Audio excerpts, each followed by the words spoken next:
under the golden canopy of a banyan tree near Sarnath, as the sun dipped low, casting long shadows across the earth, Gautama Buddha sat on a simple mat, his presence a quiet anchor in the restless world. Before him gathered a varied throng, merchants with furrowed brows, farmers with dust-stained hands, young monks with searching eyes, and nobles in silken robes, their wealth no shield against inner turmoil. The air hummed with expectation as a gentle breeze carried the scent of jasmine. Buddha's gaze, calm and piercing, met each face, and when he spoke, his voice was like a clear stream, steady and inviting. "My friends," he began, "you have come here, drawn by a longing for peace, for a way beyond the burdens you carry. I see your hearts, heavy with loss, restless with desire, or shadowed by fear. Long ago, beneath the Bodhi tree, I sought the truth of this human life and found a path to freedom. Today, I share with you 4 truths, like 4 lamps to light your way through the darkness of suffering. Listen with open minds, for these truths are not mere words but a map to liberation." The crowd stilled, even the birds seeming to hush as his words flowed. The first truth: suffering is life's reality. First, know this: suffering is woven into the fabric of life. We call it Dukkha. It is the pain of birth, the ache of illness, the sting of growing old, and the shadow of death that follows us all. It is the grief of losing what you love, the frustration of not getting what you crave, and even the fleeting nature of joy that leaves you empty. Look around you, do you not feel this? The merchant chases wealth, yet fears its loss. The mother holds her child, yet dreads the day they part. Even in laughter, there is a whisper of impermanence. He paused, his eyes resting on a weary farmer. You toil under the sun, and when rains fail, your heart sinks. This is Dukkha.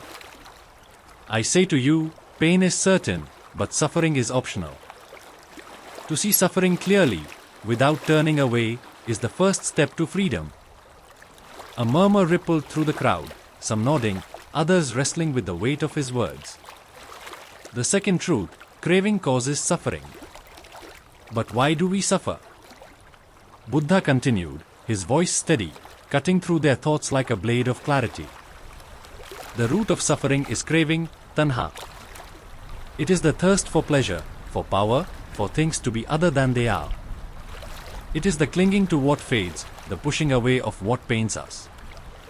This craving is born of ignorance, for we do not see that all things, riches, youth, even life, are like dewdrops on a leaf, here for a moment, then gone. He turned to a young monk, his face alight with zeal. You seek enlightenment, yet your mind chases it like a deer after a mirage. This very wanting binds you. As I have seen, all that we are is the result of what we have thought. Your mind, tangled in desires, weaves the chains of suffering. To know this craving is to see the knot that must be undone. The nobles shifted, their jeweled rings glinting, as if his words had touched a hidden truth. The third truth: suffering can end. A faint smile curved Buddha's lips, and his voice grew warm, like sunlight breaking through clouds. Yet, hear this good news: suffering can end. There is a state beyond craving, beyond sorrow, called Nirvana. It is not a place you travel to, but a peace you uncover within. When the fires of desire, hatred, and ignorance are extinguished, the heart rests, unshaken by life's storms.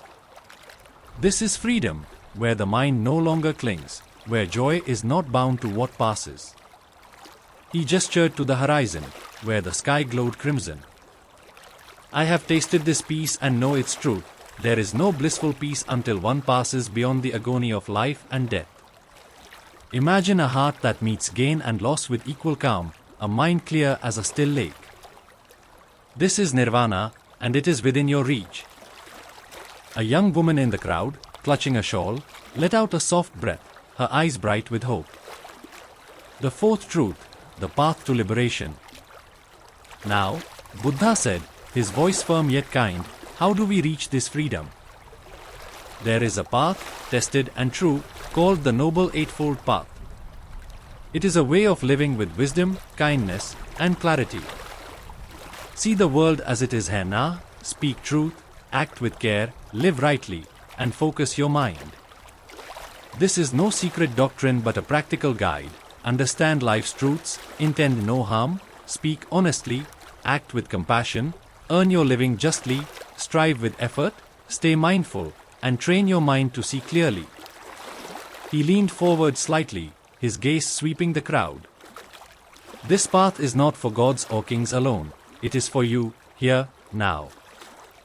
But know this, no one saves us but ourselves. No one can and no one may. We ourselves must walk the path. Each step you take, each kind word, each moment of mindfulness brings you closer to peace. A call to begin. As the sun sunk below the horizon, bathing the gathering in twilight, Buddha's voice softened. These four truths are your mirror and your map. See suffering, understand its cause, believe in its end, and walk the path. Do not wait for tomorrow, for do not dwell in the past, do not dream of the future, concentrate the mind on the present moment. Begin now, with this breath, and you will find the way. He fell silent, and for a moment, the world seemed to hold its breath. The merchant's shoulders eased, the farmer's face softened, and the young monk's eyes gleamed with resolve. Slowly, they rose, bowing deeply, carrying the four truths like seeds planted in their hearts, ready to grow. Hence, as twilight cloaks us beneath this banyan tree in Sarnath, my friends, let these four truths, suffering, its root in craving, the freedom of Nirvana, and the Noble Eightfold Path, be your guiding stars. Do not let them fade like whispers in the wind, they are your map to peace.